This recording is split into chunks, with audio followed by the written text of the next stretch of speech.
It took one man 10 years to travel home from a war that lasted only 10. Not because he was lost, because every single step of that journey was designed to break him. Monsters, storms, temptation, betrayal, grief. And yet, he made it.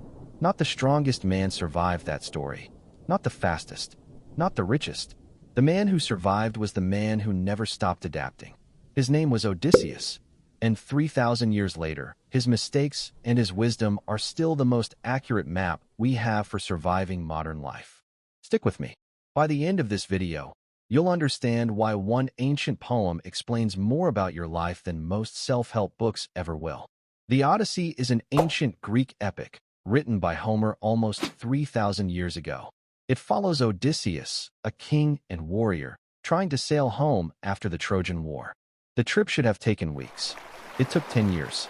On the way, he faces cyclopes, sirens, sea monsters, angry gods, and his own worst instincts.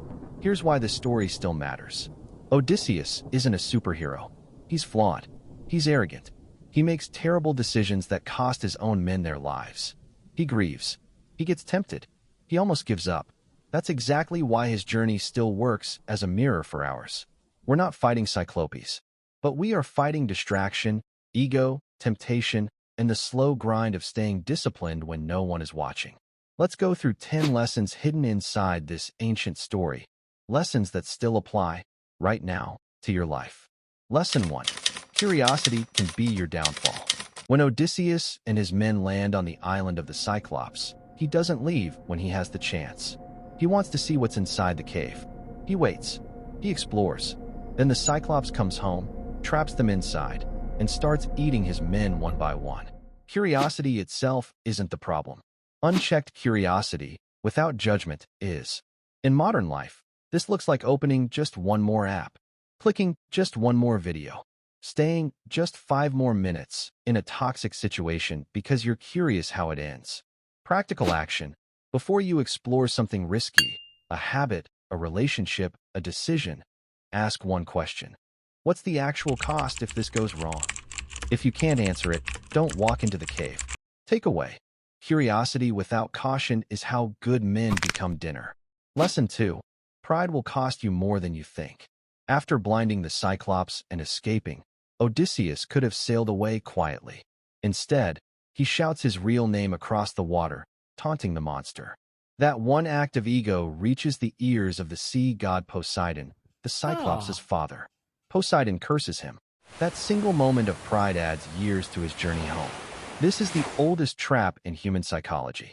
The need to be seen, to be right, to have the last word, even when silence would serve us better. Today it looks like arguing online just to win. Bragging about a deal you're not even sure will close. Needing credit so badly you damage a relationship to get it. Practical action. Next time you want the last word, wait 10 seconds before you speak. Ask, does saying this help me, or does it just feed my ego? Takeaway. Silence has never started a war that pride didn't finish. Lesson 3. Temptation is easiest to resist before it arrives. The siren's song is famous. Any sailor who hears it is lured to crash into the rocks. Odysseus doesn't trust his future self to resist. So he does something brilliant. He plans in advance. He has his men tie him to the mast and plug their own ears with wax before the temptation even appears. This is one of the earliest recorded examples of what psychologists now call pre-commitment. You don't fight temptation in the moment. You remove your ability to give in before the moment comes. This is why willpower alone rarely works for breaking a habit. Discipline isn't about being strong in the moment. It's about designing your environment before the moment tests you. Practical action. Identify your sirens, the app, the snack, the person, the site. Then build a physical barrier today before you're tempted tonight. Delete the app. Leave your wallet at home. Block the site. Takeaway. You don't beat temptation with willpower. You beat it with planning. Lesson 4. Comfort can be a trap disguised as paradise. Odysseus spends 7 years on the island of Calypso, a goddess who offers him comfort, pleasure, even immortality, if he just stays. It sounds like paradise. It's actually a prison. He's safe. He's fed. He's desired. And he's completely stuck. This is the danger of comfort without purpose. A job that pays well but empties your soul. A relationship that feels safe but has no growth. A daily routine so comfortable it quietly steals your ambition. Practical action. Ask yourself this once a month. Am I growing here, or am I just comfortable here? If the answer is only comfort, it's time to build a raft. Takeaway. Not every paradise is meant for you to stay in. Lesson 5. Grief doesn't mean you stop moving. Odysseus loses almost all of his men over the course of the journey. Storms, monsters, their own mistakes. He grieves deeply. The story doesn't rush past this. But he keeps sailing. This is one of the most human parts of the epic. Loss doesn't disappear because you're strong. It sits beside you. And the goal was never to stop feeling it. The goal was to keep moving with it. Modern life gives everyone a version of this. A lost job, a lost relationship, a lost version of who you used to be. Practical action.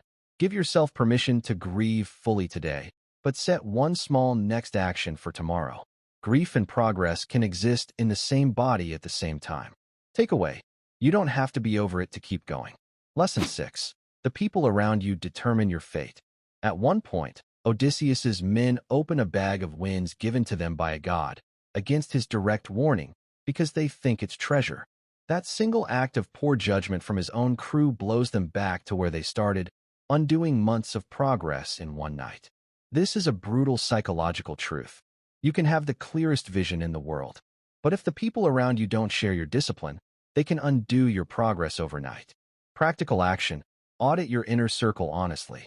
Who around you opens bags of wind? Impulsive, undisciplined choices that could cost you your progress. Protect your goals from people who don't understand them. Takeaway. Your journey is only as strong as the crew you sail with. Lesson 7. Disguise and patience reveal the truth. When Odysseus finally reaches home, he doesn't storm in and announce himself. He disguises himself as a beggar. He watches. He listens. He learns who stayed loyal to his family and who didn't, before revealing who he really is. This teaches something modern culture often forgets. Information gathered in silence is more valuable than a reaction given in anger. In relationships, in business, in conflict, the person who watches first and reacts second almost always makes the wiser move. Practical action. Next time you feel the urge to react immediately to a betrayal or conflict, wait 24 hours and gather information first. React from clarity, not impulse. Takeaway. The wisest move is rarely the fastest one. Lesson 8. Loyalty is rare, and it's everything. While Odysseus is away for 20 years, most people assume he's dead. His wife Penelope refuses to remarry. His old dog, Argos, waits for him his entire life and dies moments after finally seeing him return. Out of everyone Odysseus left behind, only a handful stayed loyal the whole time. This is uncomfortable but true. Most people will not wait for you, believe in you, or stay loyal through your hardest years. The few who do are worth more than any title or treasure. Practical action. Reach out today to one person who stayed loyal to you during a hard season. Tell them it mattered. Takeaway. Loyalty that survives 20 years of silence is rarer than gold. Protect it. Lesson 9. You must fight for what's already yours. When Odysseus finally returns home, his house is filled with suitors. Men trying to take his wife, his throne, and his life while he was gone. Coming home isn't the end of his struggle. It's the final test. This mirrors something painful about real growth. Reaching your goal, the job, the relationship, the version of yourself you worked for, doesn't mean the fight is over. Often, you have to fight hardest to keep what you've earned. Arriving is not the finish line. Defending what's yours is. Lesson 10. The destination was never just a place. After everything, the monsters, the temptations, the losses, what was Odysseus actually fighting for? Not gold, not glory, not even survival for its own sake. He was fighting to get back to himself, his home, his family, his identity before the war changed him. This is the final and deepest lesson. The real journey was never about reaching Ithaca. It was about who Odysseus had to become to deserve it. Practical action. Ask yourself what your Ithaca really is. Not the goal itself, but who you need to become to arrive there with your integrity intact. Takeaway. The destination was never the point. The person you become on the way there is. Odysseus didn't survive because he was the strongest man in Greece. He survived because he adapted, resisted, grieved, planned, and kept moving, one impossible day at a time. Your Ithaca might be a career, a relationship, a version of yourself you're still becoming. The storms will come either way. The only question is whether you'll still be sailing when they pass. If this video gave you something to think about, don't forget to like, subscribe, and tell us in the comments which lesson impacted you the most.